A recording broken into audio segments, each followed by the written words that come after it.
ప్రభుత్వం చేస్తున్న సిగ్గుచేటు చర్య.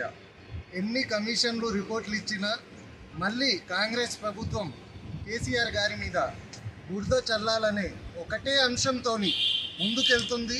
దాని తప్ప కేసీఆర్ గారు ఎన్ని వీళ్ళు కుట్రలు చేసినా కడిగిన ముత్యంలాగా బయటకు వస్తారని ఇప్పటిదాకా చాలాసార్లు రుజువైంది.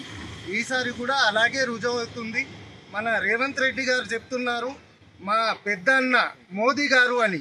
మోదీ గారే చాలా చట్టసభల్లో చెప్పారు, కాళేశ్వరం అనేది ఒక ఆలోచనతోటి భారతదేశంలోనే ఒక మంచి ఇరిగేషన్ ప్రాజెక్ట్ అని చాలాసార్లు చట్టసభల్లో మోదీ గారు చెప్పారు.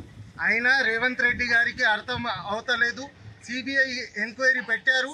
పెట్టని ఎన్ని ఎంక్వైరీలు పెట్టినా మా గత ముఖ్యమంత్రి మాజీ ముఖ్యమంత్రి గారు కేసీఆర్ గారు ఎలాగైతే కడిగిన ముత్యంలాగా బయటకు వస్తారని మాకు నమ్మకం ఉంది. రేవంత్ రెడ్డి గారు మీరు రాష్ట్రాన్ని చూడండి, రైతులను చూడండి, యూరియా గురించి చూడండి. ఈ కమిషన్లు పెట్టి మీరు చేయాల్సింది కమిషన్లు కాదు, రైతును రాజు చేస్తామని ముందుకొచ్చిన మీ ప్రభుత్వం రైతును మొత్తానికే దిగజారుస్తుంది. కాబట్టి మీరు ఆలోచించాల్సిన విషయాలను వదిలిపెట్టి కేసీఆర్ గారి మీద బురద చల్లాలనే ఒక అభిప్రాయంతో ముందుకెళ్తున్నారు. దాని తప్ప ఏం చేయలేరు. కేసీఆర్ గారు మళ్ళీ పదవిలోకి వచ్చి కాళేశ్వరం ఏందో మొత్తం వివరిస్తారు. జై తెలంగాణ. భారత రాష్ట్ర సమితి ఆధ్వర్యంలో గతంలో మాజీ ముఖ్యమంత్రి గారు కేసీఆర్ గారు ఎంతో ప్రతిష్టాత్మకంగా ప్రపంచంలోనే అత్యంత లిఫ్ట్ ఇరిగేషన్ ప్రాజెక్ట్ అయిన కాళేశ్వరం ప్రాజెక్టుని నిర్మించి కొన్ని లక్షల ఎకరాలకు సాగునీరు అందించే విధంగా రైతన్నలకు చేయునిద్దామని ఒక మంచి ఉద్దేశంతో ప్రపంచ దేశాల్లో ఎంతో మెప్పును పొందిన ఈ కాళేశ్వరం ప్రాజెక్టు గురించి కేవలం కాంగ్రెస్ ప్రభుత్వము రేవంత్ రెడ్డి మూర్ఖమైన ఆలోచనతో కేసీఆర్ గారి పైన బురద జల్లాలనే దురుద్దేశంతో ఈ జస్టిస్ ఈసీ ఘోష్ కమిషన్ అంటూ మరియు ఈరోజు సిబిఐకి అప్పయ్యమంటూ అన్ని మాటలు మార్చుకుంటా మాయమాటలు చెప్పుకుంటా రేవంత్ రెడ్డి గారు కాలయాపన చేసుకుంటా డైవర్షన్ పాలిటిక్స్ చేస్తున్నాడు. ఇది చాలా దారుణమైన చర్య. తెలంగాణ రైతాంగానికి ఎన్నో రకాలుగా మేలు చేద్దామన్న ఉద్దేశంతో ఎంతో ఎంక్వైరీ చేసి కేసీఆర్ గారు రిటైర్డ్ ఇంజనీర్ల చేత ఈ కాళేశ్వరం ప్రాజెక్టును ఎలా డిజైన్ చేయాలనే ఉద్దేశంతో సెంట్రల్ వాటర్ కమిషన్ అనుమతులతో ఈ కాళేశ్వరం ప్రాజెక్ట్ నిర్మించడం జరిగింది. దాంట్లో ఉన్న ఎన్నో కాళేశ్వరం ప్రాజెక్ట్ అంటే చిన్న ప్రాజెక్టు కాదు. ఎన్నో పంప్ హౌస్లు, ఎన్నో కాల్వలు, ఎన్నో సొరంగ మార్గాల ద్వారా సమూహాల అన్ని కలిపితేనే కాళేశ్వరం ప్రాజెక్టు. దాన్ని ఈరోజు ఏదో వీళ్ళు 300 పిల్లర్లలో ఒక 2 పిల్లర్లు పొంగితే దాన్ని ఏదో తప్పు జరిగినట్టు దాన్ని మరమ్మతులు చేపట్టకుండా మూర్ఖంగా రైతన్నలకు ఆ నీళ్లు అందించకుండా వాళ్ళు కాళేశ్వరం ప్రాజెక్టు కుంగిపోయిన 2 పిల్లర్ల గురించి ఏదో పెద్ద ప్రళయం వచ్చినట్టు వీరు భావించి దాన్ని పెద్ద ఫోకస్ చేసి కేసీఆర్ గారిని డ్యామేజ్ చేయాలని వాళ్ళు ఒక దురుద్దేశం పెట్టుకున్నారు తప్ప ఇందులో ఇంకా వేరే ఏం లేదు. ఇకనే రేవంత్ రెడ్డి గారు నిజాన్ని తెలుసుకుని ప్రజలందరికీ తెలుసు కేసీఆర్ గారు చేసిన ప్రయత్నం, భగీరథ ప్రయత్నం ఎంత గొప్పదనేది. దాన్ని కేసీఆర్ గారి ఆనవాళ్ళని మీరు మార్చడం మీ వల్ల మీ తరం కాదు.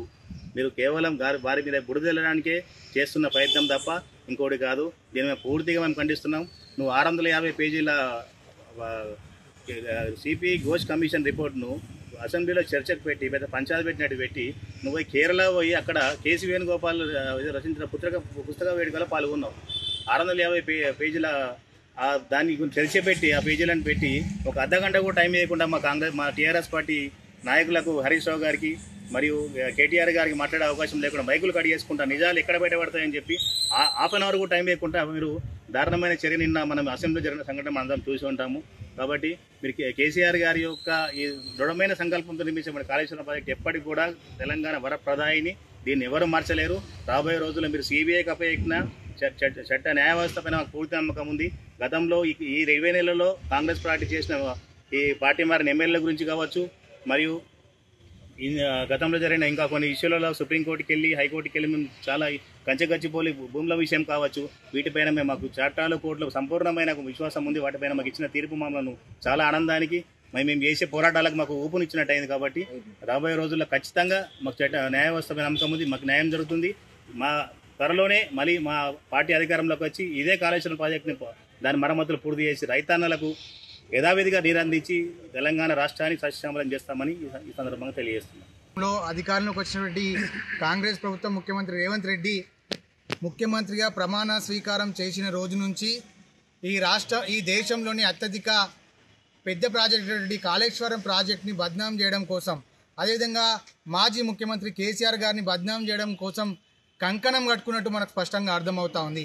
ఇప్పటికే రాష్ట్ర ప్రభుత్వం ముఖ్యమంత్రి రేవంత్ రెడ్డి గారు చేసినటువంటి అన్ని కమిషన్లు రిపోర్ట్ ఇచ్చినప్పటికీ మళ్ళీ సిబిఐ ఎంక్వైరీ వేయడం సిగ్గుచేటుగా భావిస్తూ ఉన్నాం. ఎందుకంటే వాళ్ళు వేసిన ఎంక్వైరీలో స్వచ్ఛందంగా తేలిపోయింది ఈ కాళేశ్వరం ప్రాజెక్టుకు సంబంధించి కేంద్రం నుంచి కావాల్సిన అన్ని అనుమతులు ఉన్నాయి. అన్ని అనుమతులతోని అదేవిధంగా రిటైర్డ్ ఇంజనీర్లతోని చేసిన సర్వే ద్వారానే ఈ కాళేశ్వరం కట్టిరనే విషయం ప్రజలకు ఏ విధంగా తెలుస్తుందని భయంతో రేవంత్ రెడ్డికి నిద్రలో కూడా కేసీఆర్ గారు గుర్తొస్తూ ఉన్నారు. ఆయన సీటుకి ఎక్కడ ఎసరవుతుందని చెప్పేసి ఆయనకు భయమవుతున్న విషయం మనకు అర్థమవుతా ఉంది. అదేవిధంగా మొన్న అసెంబ్లీ సమావేశాలకు ముందే ఈ బీఆర్ఎస్ పార్టీ శాసనసభ్యులు కాళేశ్వరంకి సంబంధించిన ప్రాజెక్టుకు సంబంధించిన విషయంలో పూర్తి స్థాయిలో అసెంబ్లీలో కాళేశ్వరంకి సంబంధించినటువంటి ఎటువంటి అనుమతులు ఉన్నాయి మొత్తం కూడా మేము ఒక వివరణ ఇస్తామని చెప్పేసి అనుమతి కోరినప్పటికీ ఈ రాష్ట్ర ప్రభుత్వం ఈ ముఖ్యమంత్రి స్పీకర్ అనుమతి ఇవ్వకపోవడం సిగ్గుచెట్టు. మేము ముఖ్యమంత్రి రేవంత్ రెడ్డిని కాంగ్రెస్ పార్టీని మేము డిమాండ్ చేస్తూ ఉన్నాం. మీరు సిబిఐ ఎంక్వైరీ చేయండి, ఏ ఎంక్వైరీ చేసినా కేసీఆర్ గారు కడిగిన ముత్యంలాగా బయటకు వస్తాడు. ఈ కాళేశ్వరం ద్వారా ఇప్పటికే మీ మంత్రులు అదేవిధంగా ముఖ్యమంత్రి గారు కాళేశ్వర ప్రాజెక్టులో భాగమైనటువంటి ఎన్నో పంప్ హౌస్లను ప్రారంభించి మరి ఆ నీటిని వినియోగిస్తున్న విషయాన్ని ఇప్పటికైనా గుర్తుంచుకోండి. దయచేసి ఇప్పటికైనా మీరు ఎటువంటి ఎంక్వైరీలు చేసినా బీఆర్ఎస్ పార్టీ కేసీఆర్ గారు కడిగిన ముత్యంలాగా బయటకు వస్తారు. కాళేశ్వరం ద్వారా పెద్ద ఎత్తున రైతులకు మళ్ళీ మేలు జరుగుతుంది. మీరు ఏ ఎంక్వైరీకి చేసినా బీఆర్ఎస్ పార్టీ రాష్ట్ర మాజీ ముఖ్యమంత్రి కేసీఆర్ గారు అదేవిధంగా ఇందులో భాగస్వామైనటువంటి హరీష్ రావు గారు ఖచ్చితంగా అన్ని ఎంక్వైరీలకు ముందుకు వస్తారు. మేము అన్నింటిలో ముందు వరుసలో ఉంటాం. మేము ఎటువంటి తప్పు చేయలేని విషయాన్ని ఈ తెలంగాణ రాష్ట్ర ప్రజలకు అదేవిధంగా దేశ ప్రజలకు తెలియజేయడంలో మేము ముందుంటామని చెప్పేసి ఈ సందర్భంగా తెలియజేస్తాం. తెలుగులో ఫాస్టెస్ట్ న్యూస్ ఇప్పుడు కొత్త అవతారంలో 5 సెకండ్లోనే పూర్తి వార్తా సమాచారం మీ చేతిలో. సోషల్ మీడియా ట్రెండ్స్ మీ కళ్ళ ముందుకే live TV and voice search ఆప్షన్స్తో ఇప్పుడే డౌన్లోడ్ చేయండి. యాప్ లింక్ డిస్క్రిప్షన్లో ఉంది.